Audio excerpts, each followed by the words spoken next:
Hi guys, so today what we're going to build is this simple doorknob just for our router cabinet, but really it was just to practice on my new chuck on my lathe. So it's really basic. You only need a parting gauge, a roughing gauge and a bowl gauge or a spindle gauge. So let's do it. I have a Nova G3 chuck, I think it's called, and I've been saving up for this a long time, so I have to say I'm very happy. And just how easy it is to put a piece of wood on now is unreal. So I can just get my piece of wood like that, get this in like there, and then just tighten it down. And compared to the old way, this is just so much easier. It's actually ridiculous. And now I'm just going to bring the tailstock up. Now guys, I won't be able to film this great today because I don't have like a setup where I can look down, so it'll be like from this angle here, but I'm going to build one in the future so that way it'll be a lot better. So yeah guys, let's get into this. So just to go over a few safety tips, always remember to roll up your sleeves, or better yet wear a t-shirt. Spin the piece of wood around to make sure that it doesn't hit the tool rest. Turn it on and put your hand over just in case, and then make sure you're wearing a full face shield because it's better to be safe than sorry. So here's the process I went through guys. I turned the wood on, the lathe on slowly and come in with my roughing gauge, and be very gentle because you're just trying to get used to the wood at this point and get off all the sharp corners, and it'll become easier and easier to turn the more round it becomes. So I'm now using my parting tool to decide where the start and finish of the knob will be. So here's the start, and then I'll do the end. And what I ended up doing with the end side was actually going the whole way through because I realised it'd just be a much easier way to turn.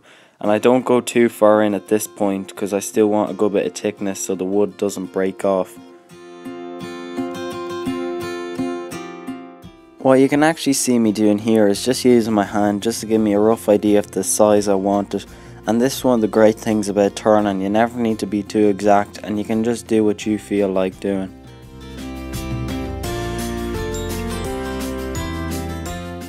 I've now moved on to using the bowl gauge. You could use a spindle gauge as well, but I just prefer the bowl gauge because it's nice and small. So I'm just making kind of a concave surface so that way it fits your fingers nicely. And really you can just do whatever you want here. You could add some lines, you could use a skew chisel, whatever, doesn't matter.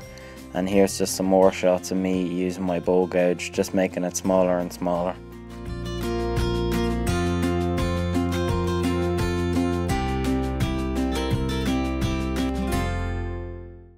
After that I just sanded through all the grit, starting from 60 going up to 240, and then rubbed some shavings from the wood that I've been cutting earlier onto the wood, and this just kind of polishes it. What I've done here guys is I've just cleaned up all my lathes because I think whenever you're putting finish on you should clean it up. So what that wood does is it basically, when you're taking up all the chips, kind of polishes it. So now what we're going to do is just put on some linseed oil. So I just put a tiny bit, and you're better to use paper towels because that way if it gets caught it will just rip instead of wrapping around your wood and possibly pulling you into it. So this is a lot safer. Now let's put it on like that.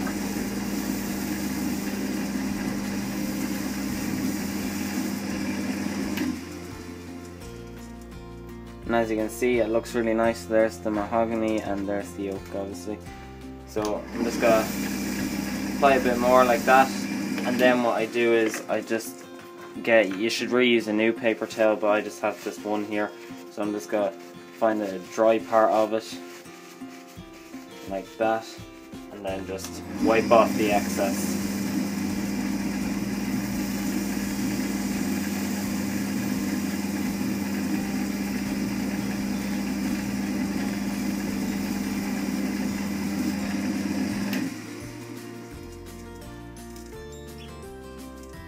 So now what I'm going to do is just get my flush cut saw and cut around the whole thing. So basically what I just do is, I know you could use a parting tool, but I just feel safer doing it this way. That doesn't take too long either. So guys, I just applied a little bit of finish to the bottom, and as you can see here is our knob for our door. I always feel weird when I say knob, but anyway, this is what's called, there's the oak side and then there's the mahogany side. And I love with turning the instant gratification you get, and I have to say I'm really happy with it. So what we're going to do now is just drill a hole here and put it to our door. And just to say, guys, see these like small pieces here like this?